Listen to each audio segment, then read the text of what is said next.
Hi guys.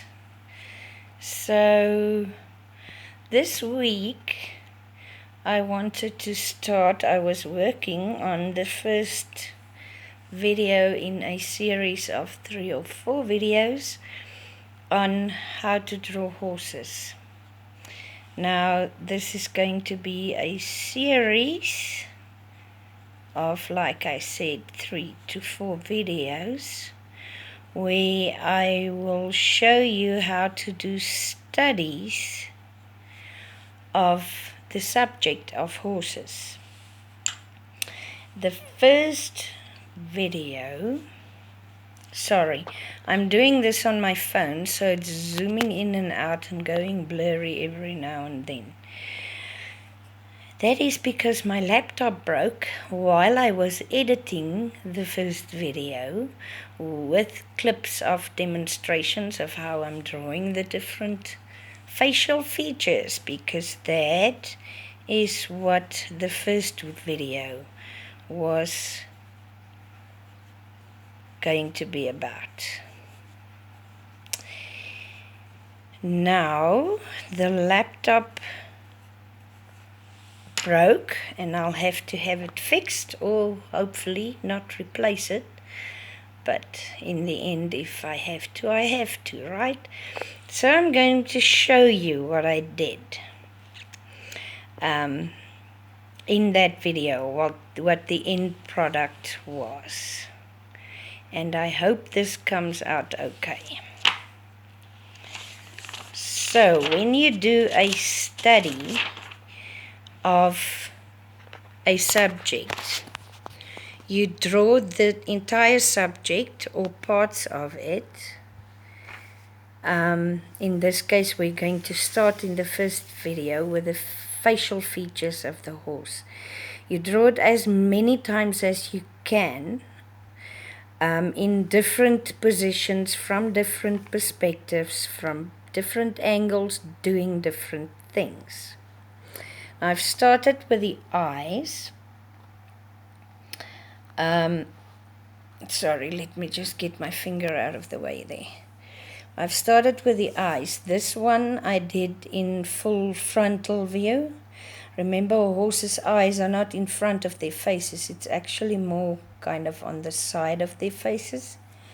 So this eye is in full frontal view. This one was in 3/4 view, where the face is turned away a little bit. You will see that in some cases you can see, I could see the hairs and the eyelashes. In other cases I couldn't. The last one I did was this one. This one was in full profile view. This line here is the forehead of the horse, the outlines of the forehead, just to give me an idea of where the eye fits into the head.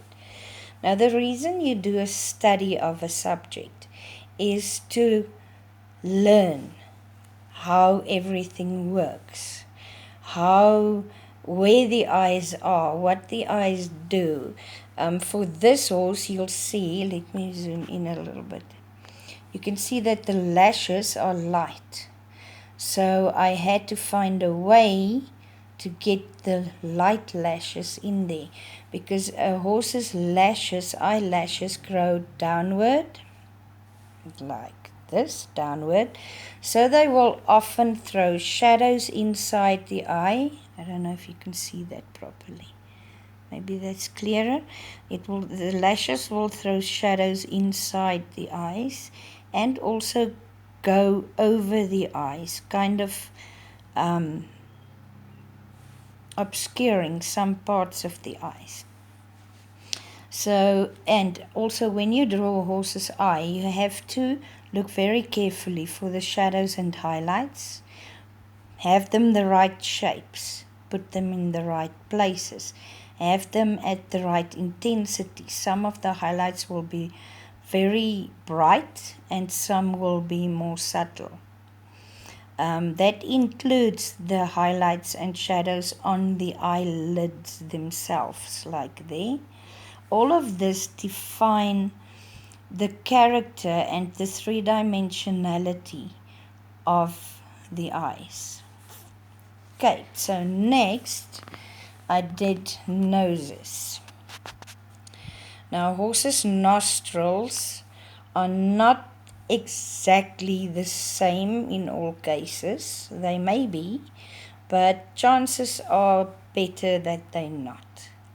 So I drew full frontal view, full profile view, and I included the mouth to get a feel for how the lips work, the fleshiness, the bone structure underneath, what the skin across the bone structure does, where the highlights go, where the shadows go, where the shadows are deepest, and where the highlights are brightest. The last nose I drew was this one. Of flared nostrils, and it's kind of in 3/4 view because I can see a bit of that nostril, but not as much, of course, as the one turned towards me. And again, what the skin and the flesh around it does. This is all defined with shadows and highlights. The mouth of this horse is opened a little bit so that I can get an idea of what the chin and the rest of the bone structure and flesh and skin over it does when a horse flares its nostrils and opens its mouth. It's a pity that I can't show you the actual videos. Then I did the ears. This one is full frontal. This one is turned away a little bit. As you can see here, this ear you can see straight from the front, where on this ear it's turned away and you can see a bit of the side of the ear. The ears of the horse doesn't attach right on top of the head. They actually attach to the sides. Oh, here you can see part of the side of this ear as well, I forgot. And then there's the neck and the mane.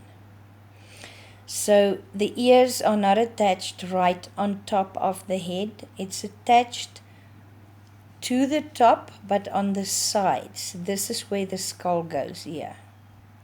So it's to the sides at the top of the skull.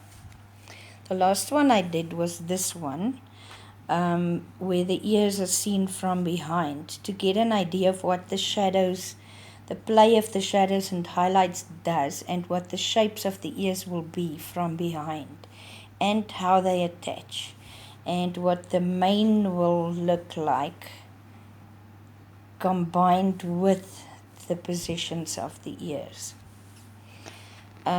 This one I did to get an idea of when you look at the insides of the ears, when you can see the insides of the ears.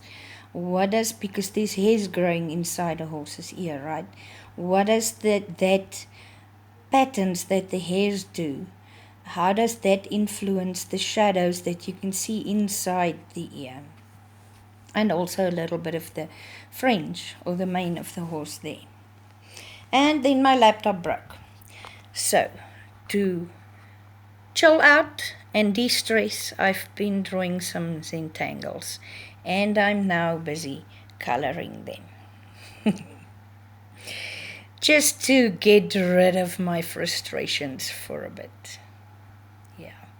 So guys, I hope this one was helpful. It's not as professional. I can't edit it on my phone, so I'll have to upload it as is, and it's shaky and blurry in some places. I'm very sorry about that. Hopefully I'll have my laptop fixed soon, and then the next video will be more professional. So I hope this was helpful. In South Africa we have a long weekend this weekend. So for all my subscribers in South Africa, enjoy your long weekend. For the rest of you guys in the rest of the world, enjoy your weekend. Stay safe, guys. See you next time. Bye.